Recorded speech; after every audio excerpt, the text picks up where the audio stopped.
बच्चों, good morning, good afternoon, good evening. तो आज हम आ चुके हैं एक और नए वीडियो के पार्ट के साथ, जहां हम लोग पुलिस के कंसेप्ट को समझे थे प्रीवियस क्लास। तो आज हम करने वाले हैं उसके कुछ न्यूमेरिकल्स। तो चलिए स्टार्ट करते हैं। तो पुली, पहला न्यूमेरिकल क्या बता रहा है? A woman draws water from a well using a fixed pulley. The mass of bucket and water together is 6 kg. The force applied by the woman is 70 Newton. Calculate the mechanical advantage. तो बच्चों देखो, given क्या है?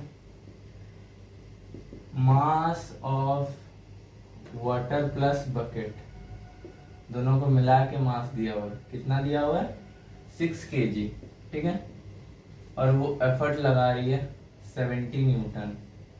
तो क्या ये load को उठा पाएगा?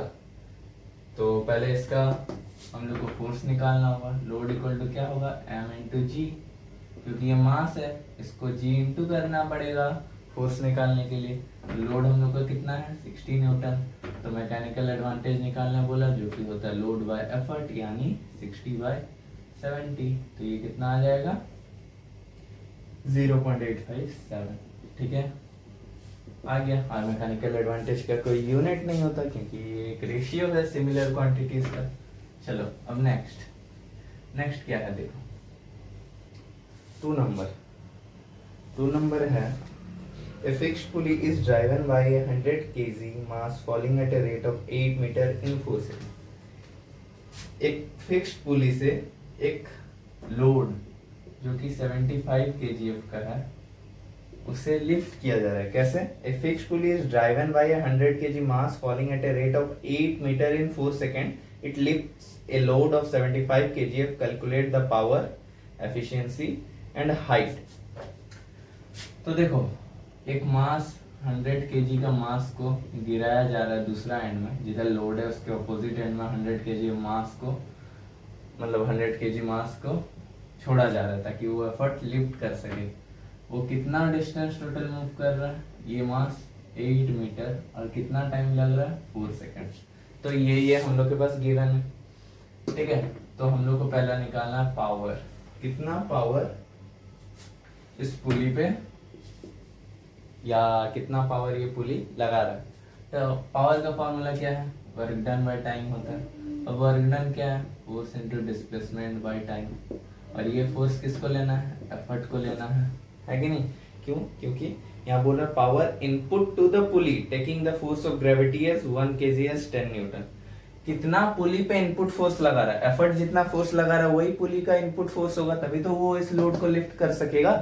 तो यहाँ effort into distance of effort by time, ऐसा फॉर्मूला बनेगा। तो एफर्ट कितना है?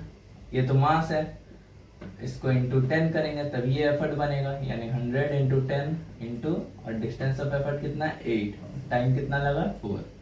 तो यहाँ से कितना आ जाएगा? 2000 वाट, ठीक है। अब बोल रहा है मैकेनिकल एडवांटेज निकालो, सॉरी एफिशिएंसी निकालो। एफिशिएंसी क्या होता है? Mechanical advantage by velocity ratio. Velocity ratio तो 1 होगा बच्चों। क्यों? क्योंकि अगर 8 मीटर नीचे एफर्ट गया तो लोड भी 8 मीटर ऊपर आया होगा, है कि नहीं? यानी वेलोसिटी रेशियो अगर करें distance of effort by distance of load, तो वेलोसिटी रेशियो 1 आएगा। अब मैकेनिकल एडवांटेज क्या होगा वो हम लोग कैलकुलेट करते हैं। मैकेनिकल एडवांटेज होता है load by effort. Mechanical advantage क्या होता है? लोड बाय एफर्ट, यानी 75 बाय एफर्ट कितना होगा? 1000। सॉरी, ये kgf में है तो इसको भी हम लोग 100 kgf लिख सकते हैं, तो ये 0.75 होगा। ओके, अब देखते हैं ये कितना आता है। 0.75 बाय 1, तो इंटू 100, क्योंकि परसेंटेज में हम लोग को निकालना होता है। तो यहाँ से कितना आ गया? 75%। एफिशिएंसी कितना है इस पुली का? 75%। अब बोला जा रहा था height to which the load is raised in 4 second. अब कितना हाइट तक वो लोड ऊपर गया होगा 4 सेकंड में? अगर एफर्ट 8 मीटर नीचे आया है तो लोड भी 8 मीटर ऊपर ही जाएगा। ये कोई क्वेश्चन था? ये कोई क्वेश्चन नहीं था, तो इसका आंसर होगा 8 मीटर, ठीक है। नेक्स्ट क्वेश्चन में आते हैं। नेक्स्ट क्या है?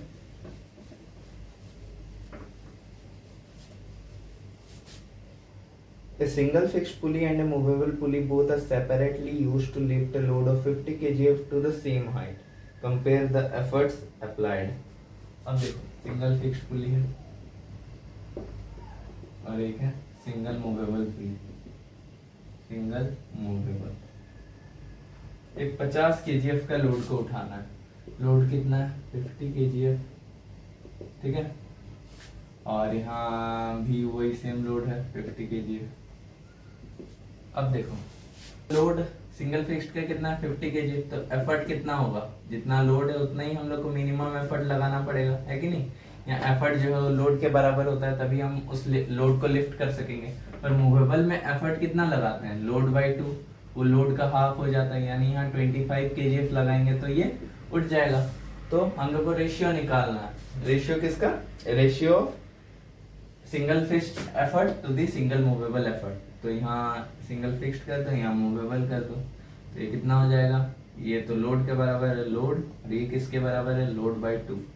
ठीक है, load load cancel, yes by यहाँ EM कर रहे हैं, तो ये कितना हो जाएगा? 2:1.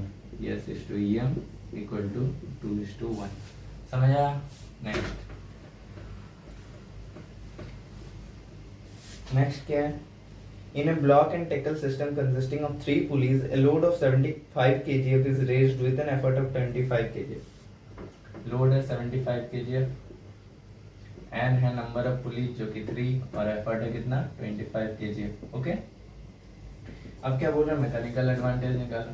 तो यहाँ हम लोग डायरेक्ट फॉर्मूला लगा सकते हैं. मैकेनिकल एडवांटेज इक्वल टू कितना? नंबर ऑफ पुलीज जितना होता है. पर वो नहीं लगाएंगे क्योंकि हम लोग को पता नहीं है कि ये 100% आइडियल केस है या नहीं. तो यहाँ मैकेनिकल एडवांटेज क्या होगा? लोड बाय एफर्ट, यानी 75/25 यानी 3. अब क्या निकालने बोला? अब बोल रहा है वेलोसिटी रेशियो कितना होगा?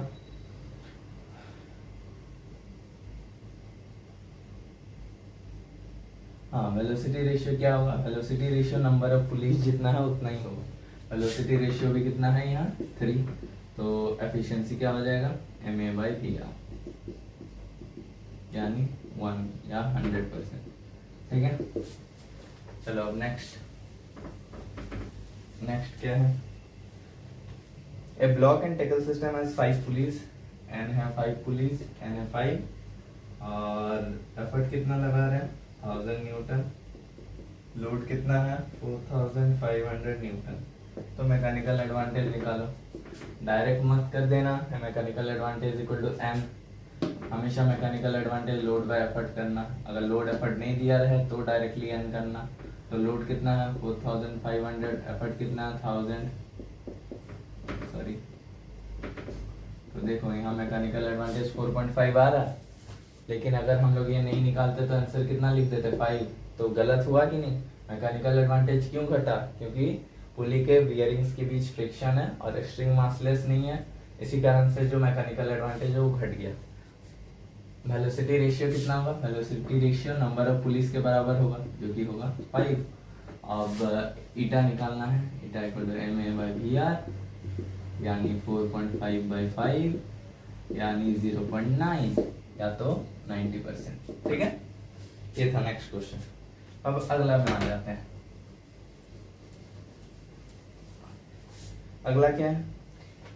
इन figure draw a tackle to lift the load by applying the force in downward direction. एक फिगर दिया हुआ है, आपको वहाँ रस्सी लगाना है, टैकल लगाना है, इस तरह से उसको उठा सके डाउनवर्ड डायरेक्शन में एफर्ट लगा के. If the load is raised by 1 metre, through what distance will effort move? देखो, एक 5 पुली का सिस्टम दिया गया है.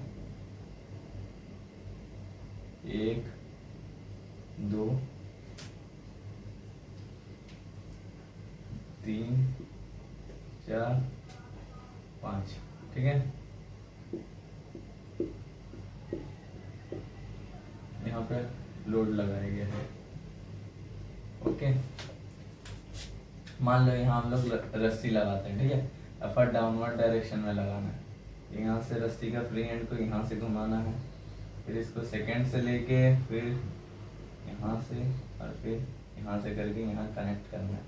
ठीक है, अब इधर टेंशन, इस रस्सी में टेंशन, यहाँ टेंशन और ये एफर्ट वाला टेंशन. तो वेलोसिटी रेशियो क्या होता है? वेलोसिटी रेशियो होता है एन।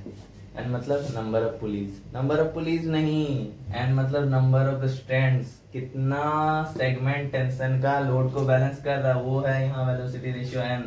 क्योंकि ब्लॉक एंड टेकन सिस्टम में वेलोसिटी रेशियो जो एन है वो नंबर ऑफ स्ट्रैंड्स है, और मैकेनिकल एडवांटेज जो एन है वो नंबर ऑफ पुलीज है। तो देखो यहाँ 1 2 3 4 5 टोटल 5 लोड, 5 टेंशन लोड को बैलेंस कर रहा है, तो यहाँ वेलोसिटी रेशियो कितना हो गया? 5। ओके, अब नेक्स्ट बोल रहा है state the number of strands of tackle supporting the load. कितना नंबर ऑफ स्ट्रैंड्स है? 5, जो कि लोड को उठा रहा है। What is the mechanical advantage? Mechanical advantage क्या होगा?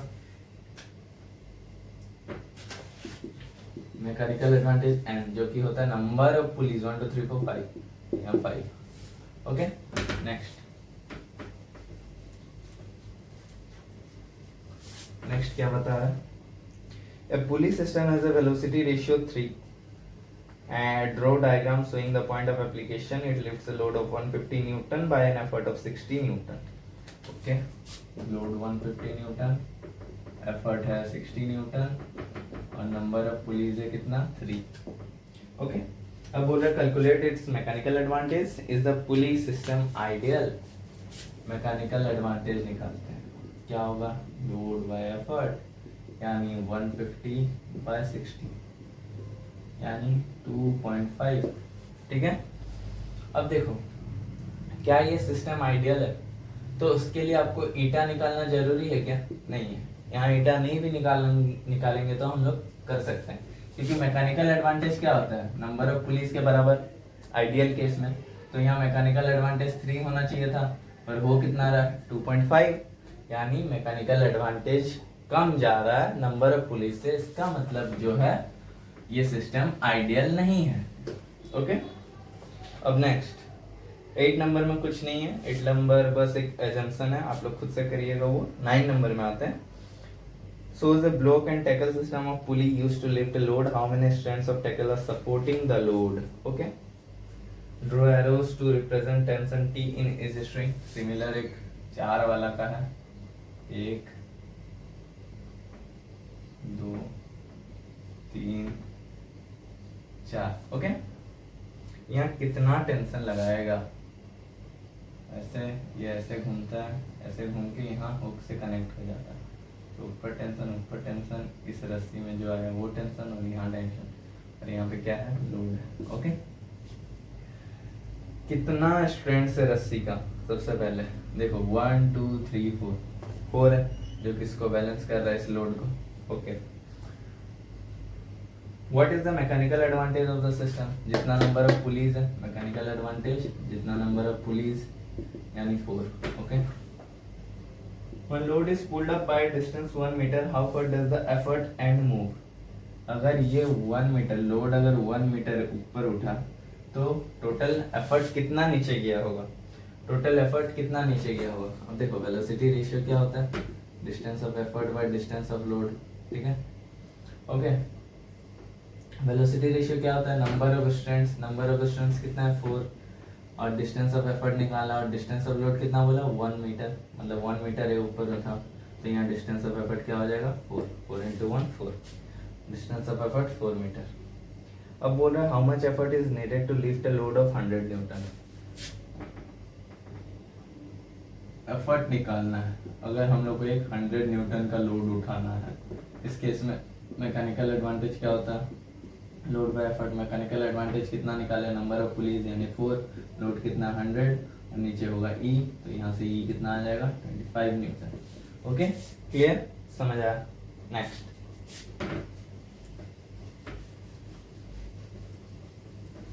नेक्स्ट क्या है देखो। A block and tackle system has velocity ratio 3. Draw a level diagram of the system indicating the points of application and the direction of load L and effort E when exert a pull of 200 kgf. What is the maximum load he can raise with this pulley system if efficiency is 60%? अगर 60% efficiency है तो कितना load को ये exert करेगा? 200 kgf लगा के। If the effort end moves with a distance 60 centimetre, distance effort अगर 60 सेंटीमीटर मूव करे, लोड कितना डिस्टेंस मूव करेगा। ओके, और वेलोसिटी रेशियो भी दिया हुआ है, वेलोसिटी रेशियो है 3। ओके, डायग्राम बनाने बोला, डायग्राम आप लोग ही बना लीजिएगा। ईटा हम लोग क्या जानते हैं, MA/VR होता है, और ईटा कितना है 60%, मतलब 60/100। वेलोसिटी रेशियो कितना है 3। MA क्या होता है, लोड बाय एफर्ट, लोड तो दिया नहीं है, एफर्ट दिया, लोड बाय एफर्ट, तो यहाँ आ जाएगा एफर्ट। तो यहाँ से जब L कैलकुलेट करेंगे तो 3 × 200 × 60/100, तो 2 3 2 6 360, यानी 360 kgf का लोड है, जिसे हम लोग 200 kgf से उठा पा रहे हैं, क्योंकि एफिशिएंसी कितना है 60%। अब क्या बोल रहा है, हाँ ये निकालना है, ये तो इजीली निकालेंगे वेलोसिटी रेशियो से, DE/DL, यहाँ से DL क्या हो जाएगा, DE 60 बाय वेलोसिटी रेशियो 3, यानी 20 सेंटीमीटर। लोड 20 सेंटीमीटर ऊपर की ओर मूव करेगा जब एफर्ट 60 सेंटीमीटर नीचे की ओर मूव किया तो। अब नेक्स्ट आ जाता है, नेक्स्ट क्या है, You are given 4 pulleys and 3 strings. Draw a neat and level diagram to use them so as to obtain a maximum mechanical advantage equal to it. In your diagram, mark the direction of load L where effort E and tension is in each strand. What assumption have you made to obtain the required mechanical advantage? तो देखो, ये वाला question में आपको hint में ही दे दिया गया है कि एक सिंगल फिक्स लीजिएगा और उसी से 3 मूवेबल पुली कनेक्ट कीजिएगा। ओके, तो यहाँ से मैकेनिकल एडवांटेज कितना आएगा, मैकेनिकल एडवांटेज यहाँ क्या होता था 2 to the power n, और n क्या होता था, नंबर ऑफ पुलिस नहीं, n होता था नंबर ऑफ मूवेबल पुलिस, तो 2 to the power 3 यानी 8। ठीक है, तो यहाँ हम लोग का न्यूमेरिकल्स खत्म होते हैं, तो हम लोग अगले क्लास नेक्स्ट चैप्टर के साथ मिलते हैं। तो तब तक के लिए टाटा बाय बाय। तो समर का मजा कीजिए, एंजॉय कीजिए, और अपना पढ़ाई को थोड़ा थोड़ा आगे बढ़ाते रहिए। Okay, thank you.